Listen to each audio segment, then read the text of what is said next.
Guys, welcome back to my channel Payel world. আশা করি তোমরা সবাই ভালো আছো, সুস্থ আছো। আমিও ভালো আছি, সুস্থ আছি। আজকের টপিক সেটা হচ্ছে টেনশন বা ডিপ্রেশন থেকে তোমরা নিজেরাই কিভাবে বেরোতে পারবে। হ্যাঁ, তোমরা নিজেরাই কিন্তু টেনশন বা ডিপ্রেশন থেকে বেরোতে পারবে। টেনশন বা ডিপ্রেশনের শিকার কিন্তু আমরা সকলেই হয়ে থাকি। আর সেটা থেকে কিভাবে বেরোবে তার সলিউশন নিয়েই কিন্তু আজকে আমি এসেছি। আমি নিজেও কিন্তু সেখান থেকে একটু একটু করে বেরিয়ে গেছি। তাই চাই যে তোমরা যারা আমার এই ভিডিওটা দেখছো তাদের মধ্যে যদি কারো একটুখানি হেল্প হয় তাহলে আমার খুব ভালো লাগবে। কারণ আজকের ডেটে আমরা কিন্তু টেনশন বা ডিপ্রেশনের শিকার প্রত্যেকেই হয়ে থাকি। চলো বন্ধুরা, আজকে তোমাদের সাথে শেয়ার করি কিভাবে তোমরা টেনশন বা ডিপ্রেশন থেকে নিজেরাই বেরোতে পারো। সহজেই কিন্তু তোমরা টেনশন বা ডিপ্রেশন থেকে বেরোতে পারো। টেনশন মানে হচ্ছে, যেটা আমি বুঝেছি সেটাই তোমাদের সাথে শেয়ার করছি। যদি ভুল হয় তাহলে কিন্তু কমেন্ট করো।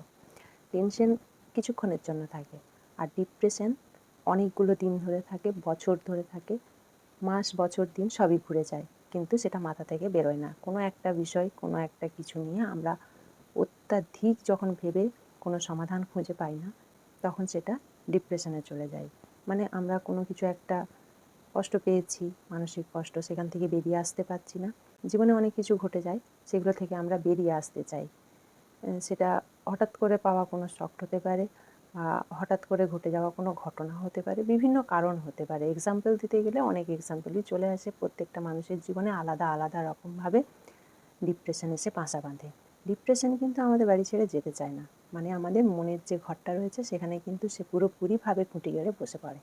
ছেড়ে তো যেতে চায় না, কিন্তু আমরা যদি সেখান থেকে বের হতে না পারি তাহলে আমাদের লাইফটা পুরোপুরি শেষের দিকে।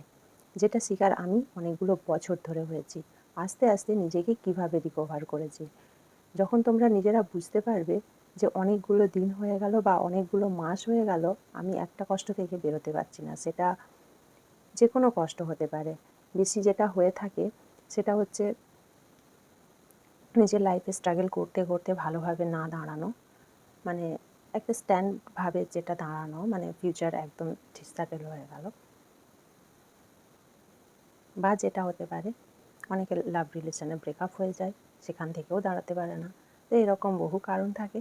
সেই কারণগুলো যদি, মানে বিভিন্ন রকমের কারণ হতে পারে, তো সেই কারণ থেকে যখন তোমরা বেরোতে চাইছো কিন্তু পারছো না, তখন ডক্টর দেখানো, মেডিসিন নেওয়া, এগুলো তো থেকেই থাকে। কিন্তু অনেক সময় হয় আমরা অনেকেই কিন্তু এই সমস্যাগুলো সবারই সামনে তুলে ধরতে পারি না। বন্ধুবান্ধব হোক বা বাড়ির লোক হোক, বলে বোঝাতে পারি না, বা আমাদের কোনো ট্রিটমেন্টও হয় না। মানে ডক্টর দেখানো হলো কি কোনো মেডিসিন হলো কিছু দিয়ে যে আমরা সেই যেই জায়গাটা থেকে বেরিয়ে আসবো, সেটা কিন্তু হয় না। যখন সেটা না হয় তখন আমরা খুব বাজে পরিস্থিতির মধ্যে দিয়ে যেতে থাকি, আর ক্রমশ ডিপ্রেশন আমাদেরকে শেষ করে দিতে থাকে।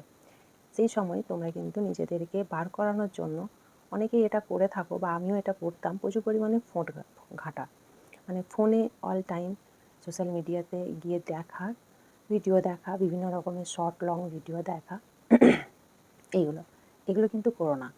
তোমরা ডিপ্রেশন থেকে যদি বেরোতে চাও তাহলে যেগুলো ইচ্ছে করছে সেগুলো তো আমরা সবাই করি, কিন্তু যেগুলো ইচ্ছে করে না সেগুলো আমরা করি না।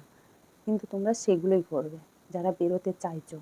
ইচ্ছে করছে না খেতে, ইচ্ছে করছে না ঘুমোতে, ইচ্ছে করছে না কারোর সাথে কথা বলতে, ইচ্ছে করছে না কোথাও যেতে, গান শুনতে, তোমরা কিন্তু এইগুলোই করো। আর যেগুলো বেশি বেশি করে করবে সেগুলো হচ্ছে টাইমলি খাওয়া দাওয়া করা, নিজের খেয়াল রাখা, নিজেকে সুন্দরভাবে রেগুলার প্রেজেন্ট করা, কিছুটা টাইম স্পেন্ড করা বন্ধুদের সাথে বা ফ্যামিলির সাথে, আর কিছুটা টাইম নিজের জন্য রাখা।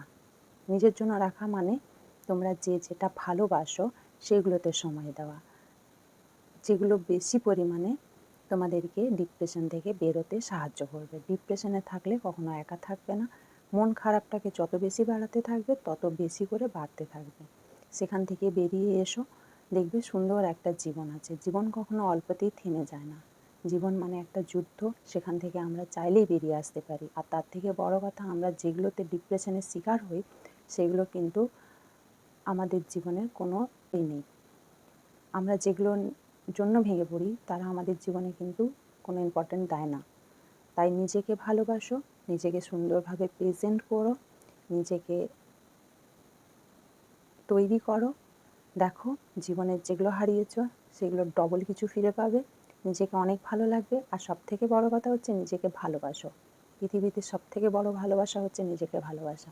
নিজেকে ভালোবাসলে পৃথিবীতে থাকা সব সুখই নিতে পারবে, সবটাই ভালো লাগবে। কাউকে কখনো এতটা ভালোবেসে ফেলো না যেটাতে তুমি ডিপ্রেশনে চলে যাও।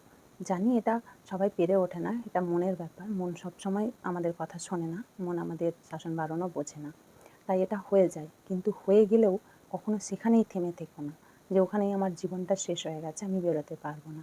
নিজের খেয়াল রাখো, নিজেকে সুন্দরভাবে প্রেজেন্ট করো রেগুলার, তাতে দেখবে ডিপ্রেশন থেকে বেরিয়ে আসবে, সুন্দর একটা লাইফ লিড করতে পারবে, সুন্দরভাবে বাঁচতে পারবে। তুমি যার কারণে ডিপ্রেশনে গেছো একদিন সেও কিন্তু তোমায় দেখে হিংসে করবে। তাই ডিপ্রেশন থেকে খুব সহজেই বেরিয়ে আসতে পারবে, খুব সুন্দর একটা লাইফ লিড করতে পারবে, খুব ভালো থাকতে পারবে। আমরা নিজেরাই পারি নিজেদেরকে একটা সুন্দর জীবন দিতে, সুন্দর রাখতে, ভালোবাসতে, ভালোভাবে প্রেজেন্ট করতে। তাই নিজের খেয়াল রাখা, নিজের সৌন্দর্য, নিজের রূপচর্চা, নিজের খাওয়া দাওয়া, নিজের ভালো লাগাগুলোকে ইম্পর্টেন্স দিতে, এগুলো থেকে বেরিয়ে আসার চেষ্টা করো। তোমরা পারবে বেরিয়ে আসতে।